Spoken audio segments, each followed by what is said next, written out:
in the grand scope of music and arts, things are really starting to pick up speed. And we just had DESA at the Arts Center a few weeks ago now, and we just announced last week that we're bringing Jeremy Messersmith to the Arts Center.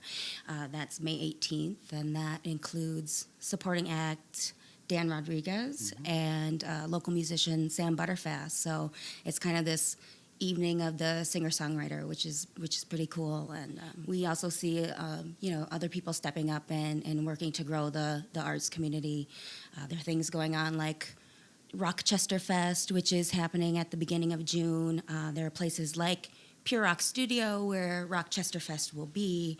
The tiny concerts at Collider, that's pretty cool. Also there's Positive Tuesday. He's promoting fun events in town. For the longest time, we've just been saying, we want music in this town, and we've been waiting and waiting. When I first came to town, there were some really cool concerts in town, and then after that, it just kind of dropped off.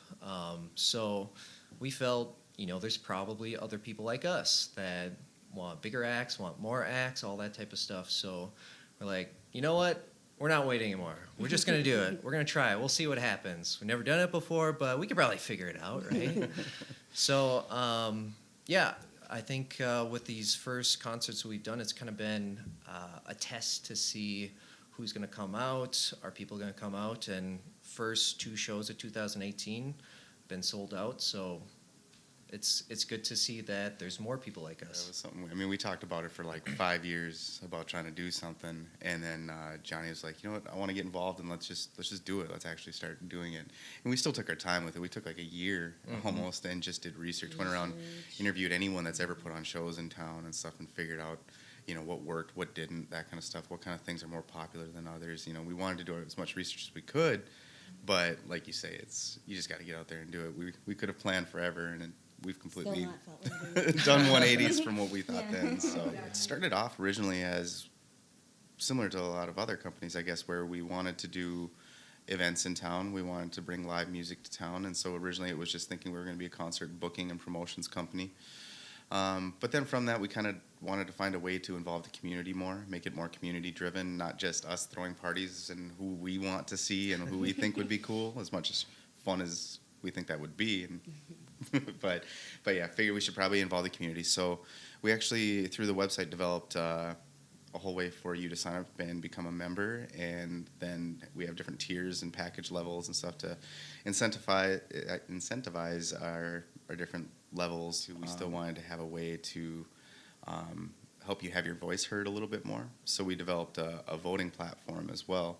So when we do shows, like we did one recently at Cafe Steam with Michael Shines, and we did a community voted opener on that one. And so we had 3 really talented young ladies in town that were up for the task of opening, and we put that out there to our member community, and they all voted. And based on your tier of membership, you get more votes. So the more you're invested in the community, the more you get to have a say. The two things that we hear from everybody, there's no venues in town. And then we've also heard, actually, from some booking managers and artists, that type of stuff, that Rochester doesn't really have a good reputation for getting people out to the shows. Again, for the venues, I think, and I think we all think, you just kind of have to get creative with it. Right now we don't necessarily have the iconic venue like, the cities has like First Ave, the Palace Theater, that type of stuff. We don't really have that right now. I think with the castle, with the chateau, that could potentially change depending on how those spaces are used. But until that happens, if you want to put on a show, you can do it. The Collider's putting those shows on here. Steam, that was the first time they did a ticketed show there. The Art Center's been great to work with for doing a couple shows there too. So if you want to make it happen, you can make it happen. And then as far as the reputation side, I think that's kind of one of our biggest goals for this year is, with every single sold out show, that reputation's starting to kind of go away. We can show that people are coming out and there is a demand here.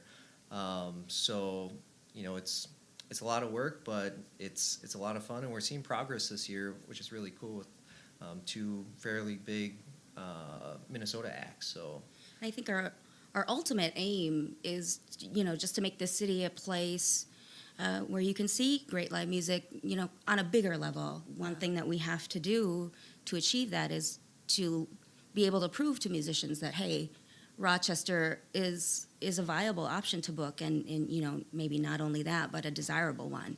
And so that obviously doesn't happen overnight, but we're here working on it, plugging away and doing what we can. So.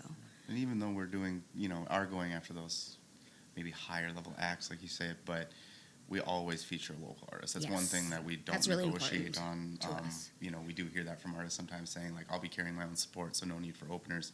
But that's something we will always do. We always want to have an opener, so that way people, get exposed to someone they maybe don't even know is right underneath their noses right here in town. There's some So- great stuff here, so we want to lift that up and showcase it too.